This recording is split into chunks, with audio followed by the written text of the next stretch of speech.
Retomamos aquí MBD Noticias en esta primera edición y vamos a hablar un poco de política internacional junto a Camilo López Burián, que es politólogo, investigador uruguayo, docente, que tiene una larga trayectoria vinculada no solamente al análisis de la política internacional y el contexto de nuestra región, sino particularmente de la derecha y la ultraderecha y particularmente el fenómeno que está ocurriendo a nivel global, podríamos decir, pero particularmente en Europa. Y nos vamos a centrar hoy en un episodio que llamó bastante la atención, aunque no mucho para quienes están en el tema, que fue el triunfo de la ultraderecha por primera vez en un Estado alemán desde la Segunda Guerra Mundial, como ocurrió en el caso de Turingia, y también obtuvo el segundo lugar, por muy poquito casi gana también, en el Estado de Sajonia, en el este de Alemania, donde ya se han dado muestras de un avance importante de estos sectores. Camilo, bienvenido, un gusto, buenos días.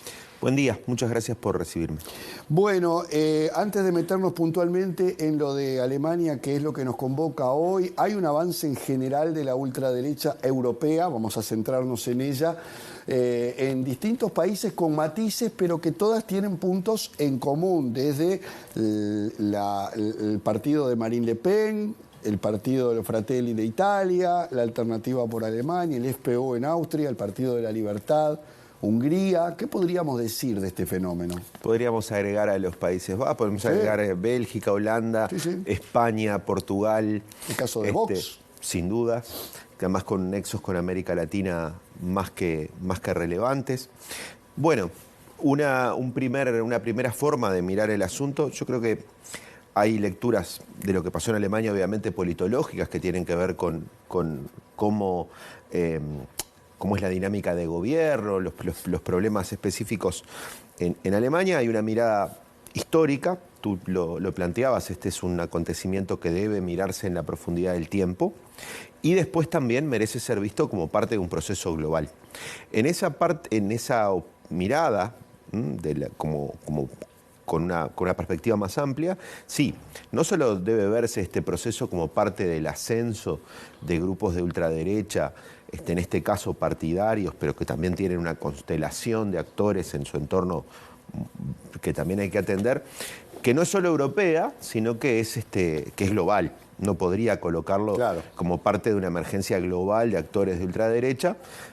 El fin de semana, el sábado, la ultraderecha brasileña marchó y se concentró en la Avenida Paulista. Sí. Hay distintos lugares, distintos eventos que van mostrando esa efervescencia, que no es otra cosa que la lectura que podríamos ver de un tiempo, de un momento histórico, de un corte histórico, donde hay rupturas de consenso sobre valores, sobre principios, sobre ciertas cosas que parecían consensuales, hay cosas que hoy se pueden decir, que hoy se pueden colocar, ¿no? Movimientos extremistas de derecha tuvieron su auge con el tiempo de la radio, hoy estos grupos lo tienen con el tiempo de las redes sociales, con discursos que desafían lo que se puede decir, ¿no? lo que está en el espacio de lo aceptable en el debate público, desafían esos límites de forma cada vez más fuerte, desafiando principios de cómo vivimos en sociedad, no solamente temas del orden internacional, sino también de la democracia liberal, en algunos casos de una forma muy contundente. Y bueno, eso es parte de un proceso global donde hay también no solo crisis en torno a esos valores, sino también en torno a esas instituciones, ¿no? Camilo, se dice que, las reglas. que la derecha o la ultraderecha ha venido a ocupar un discurso que han abandonado los sectores de la derecha tradicional. Es decir, en todo el mundo vemos un retroceso de los partidos tradicionales, incluso de derecha, y ya nos metemos en Alemania, porque en parte se dice que el avance de Alternativa por Alemania, un partido muy cuestionado y bajo la lupa permanentemente por esos desbordes que tú decías, incluso pesan algunas acusaciones sobre algunos de sus líderes, comienza a cobrar cuerpo electoral, a ganar, y se dice, según los analistas, que muchos de esos sectores provienen del CDU, de la democracia cristiana que lideraba Angela Merkel, que pasaron, digamos, o que no se vieron convencidos de lo que ocurría con la derecha tradicional. En Francia ocurrió algo similar, pero detengámonos en Alemania, y hay un trasiego de votos hacia esa ultraderecha que ofrece una respuesta que hasta ahora los partidos tradicionales, ni que hablar, la coalición de gobierno en Alemania, han logrado dar. Esa globalidad que mirábamos recién nos permite tirar de un cabo para entender ese proceso, que es una especie de crisis de las élites políticas. Esas élites políticas son élites políticas que uno puede encontrar en todo el espectro político, a la derecha, a la izquierda, a lugares más centristas. Y estos actores vienen a cuestionar, a desafiar, a colocar discursos en contra de esas élites.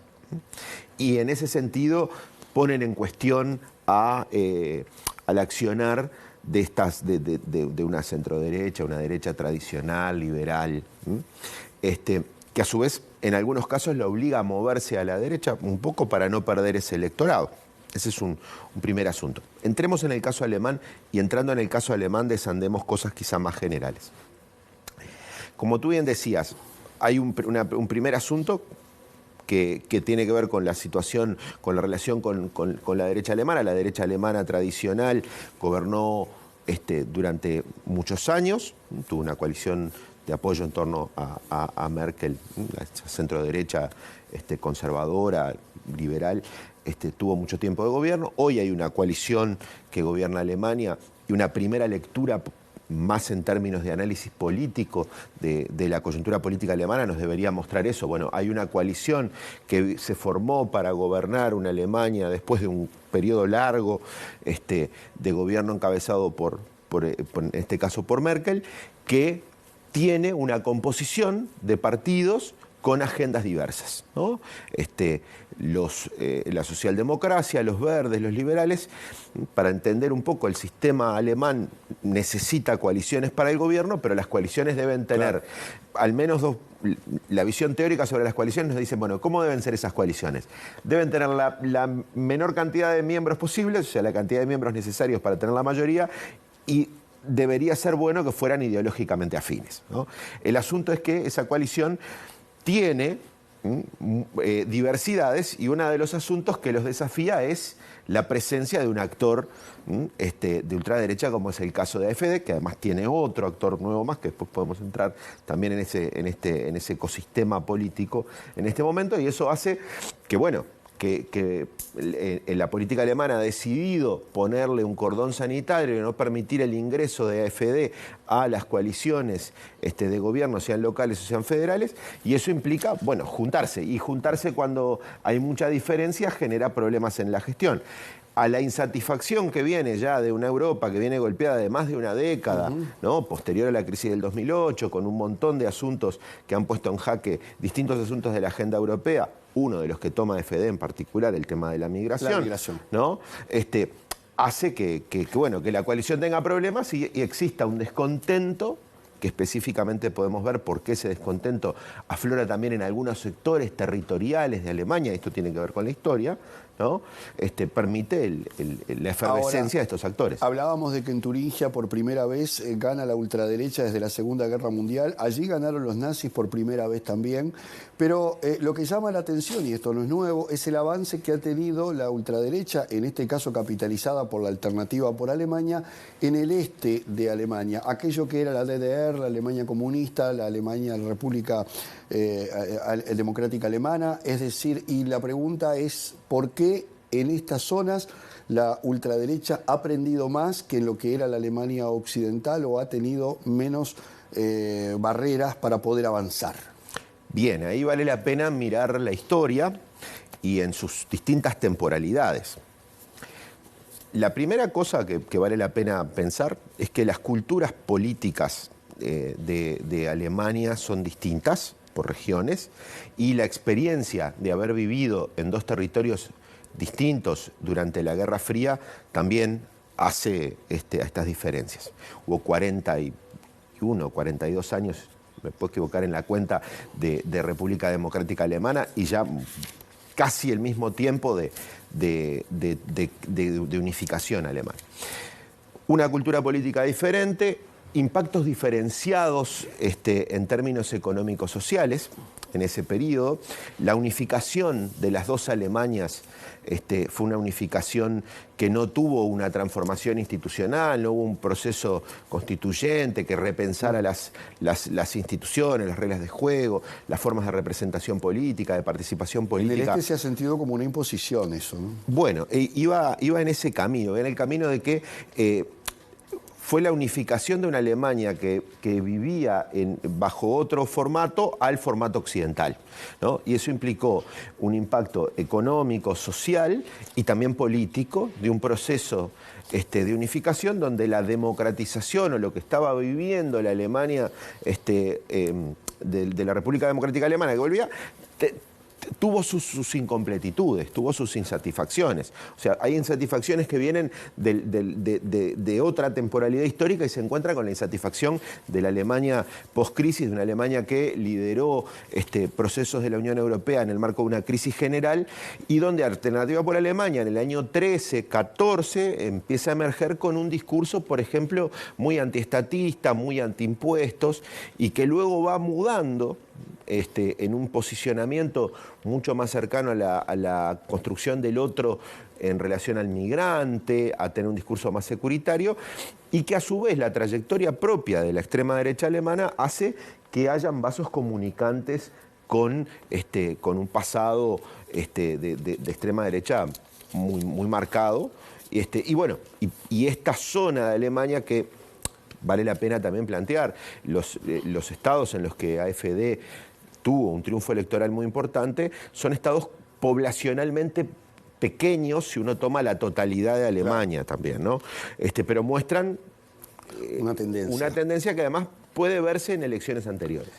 Camilo, nos quedarían muchos temas por abordar. Te vamos a invitar seguramente en algún momento a Sin Fronteras para poder específicamente seguir avanzando. Te agradecemos mucho esta mañana por acompañarnos. No, les agradezco a ustedes.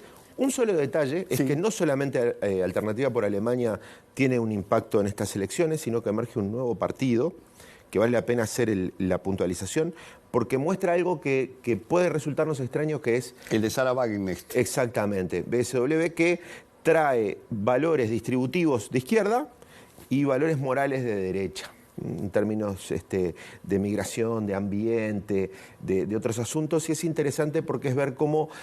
Esto es el viejo fenómeno de los rojipardos, ¿no? Cómo algunas agendas que parecían estar en manos de unos actores empiezan a ser disputadas, repolitizadas y tensionadas de otra forma. Merece ser desarrollado. Camilo López Burián, politólogo, investigador uruguayo, docente. Muchas gracias. Gracias a ustedes por la invitación. Nosotros nos